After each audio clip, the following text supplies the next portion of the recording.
सदर थाना पुलिस ने शराब पीने के मामले में 2 लोगों को भेजा न्यायिक हिरासत में। शनिवार को सदर थाना पुलिस ने 2 लोगों को शराब पीने के मामले में कागजी कार्रवाई कर न्यायिक हिरासत में भेज दिया। वहीं दोनों व्यक्ति अलग अलग जगह से हैं। एक का नाम सरवण सहनी पिता फकीरा सहनी तो दूसरे व्यक्ति का नाम नरेश यादव पिता कारी यादव है। दोनों व्यक्तियों को पुलिस ने गिरफ्तार कर शनिवार को कागजी कार्रवाई कर न्यायिक हिरासत में भेज दिया। दोनों व्यक्ति शराब के नशे में हंगामा करते हुए पकड़े गए थे।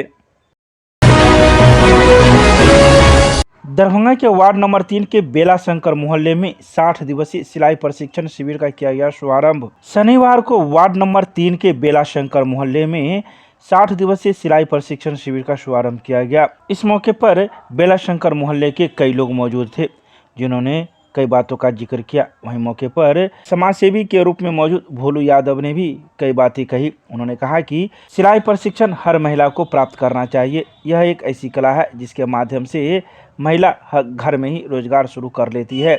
गरीब और कम पढ़ी लिखी महिलाओं को सिलाई का प्रशिक्षण देकर आसानी से सशक्त बनाया जा सकता है। इसके अलावा उन्होंने कई बातों का जिक्र किया। तो वहीं डॉक्टर प्रभात दास फाउंडेशन के द्वारा इस 60 दिवसीय सिलाई प्रशिक्षण में शनिवार को 25 लड़कियों ने पहली दौर में नामांकन कराया है, जिसको 60 दिनों तक सिलाई के माध्यम से कई प्रकार के प्रशिक्षण दिए जाएंगे और नए नए डिजाइन के कपड़े भी सिलाने के तरीके भी बताए जाएंगे।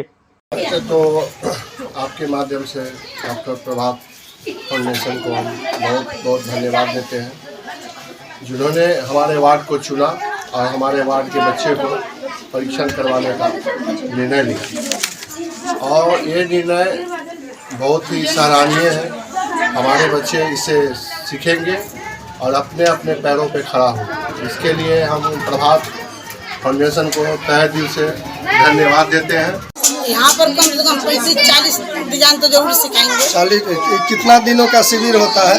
2 महीना का। आप कितने दिनों से इसमें काम कर रहे हैं? इसमें तो हमारा 10-11 साल हो गया। 10-12 साल से।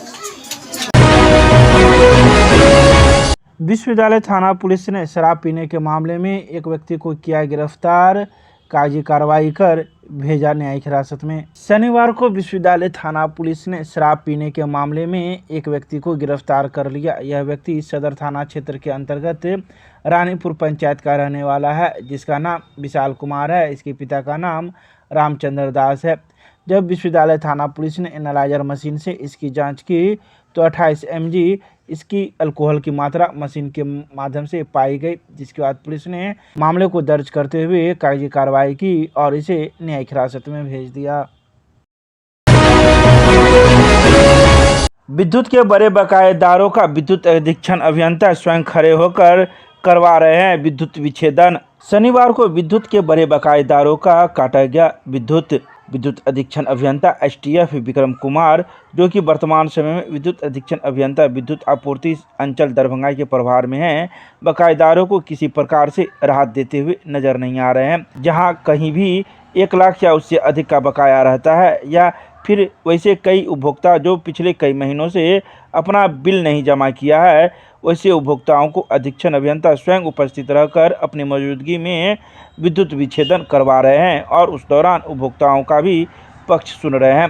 अगर कहीं से उनको किसी उपभोक्ता द्वारा विद्युत विपत्र में कुछ गलती का शिकायत मिलता है तो उसे तुरंत संबंधित पदाधिकारी से विपत्र जांच करवाते हैं और जितना जायज़ सुधार होता है 2-3 दिनों के अंदर करवाकर भुगतान करवाते हैं। तो ही उन्होंने कहा कि उपभोक्ता को भी अपना विपत्र हर एक महीने जमा करने का जिम्मेदारी लेना चाहिए ताकि उन्हें विद्युत संबंध विच्छेदन का सामना नहीं करना पड़े। मिथिला विश्वविद्यालय के स्नातकोत्तर हिंदी विभाग में समीक्षात्मक बैठक का किया गया आयोजन, कई बिंदुओं पर लिए गए महत्वपूर्ण निर्णय। शनिवार को मिथिला विश्वविद्यालय के स्नातकोत्तर हिंदी विभाग में विभागाध्यक्ष प्रोफेसर राजेंद्र शाह की अध्यक्षता में अंतर्राष्ट्रीय संगोष्ठी की पुनर्निर्धारण तिथि तथा अन्य विषयों को लेकर समीक्षात्मक बैठक आयोजित की गई, जिसमें पूर्व अध्यक्ष प्रोफेसर चंद्रभानु प्रसाद सिंह, डॉक्टर सुरेंद्र प्रसाद सुमन, डॉक्टर आनंद प्रकाश गुप्ता, डॉक्टर मंजरी खरे एवं शोधार्थीगण मौजूद थे। सर्वसम्मति से निर्णय लिया गया कि विश्वविद्यालय हिंदी विभाग के द्वारा भारतीय राष्ट्रीय सांस्कृतिक आंदोलन और हिंदी साहित्य विषय पर 2 दिवसीय अंतर्राष्ट्रीय संगोष्ठी का आयोजन 11 एवं 12 अप्रैल को किया जाएगा। यह अंतर्राष्ट्रीय संगोष्ठी कई मायने में विशिष्ट होगा।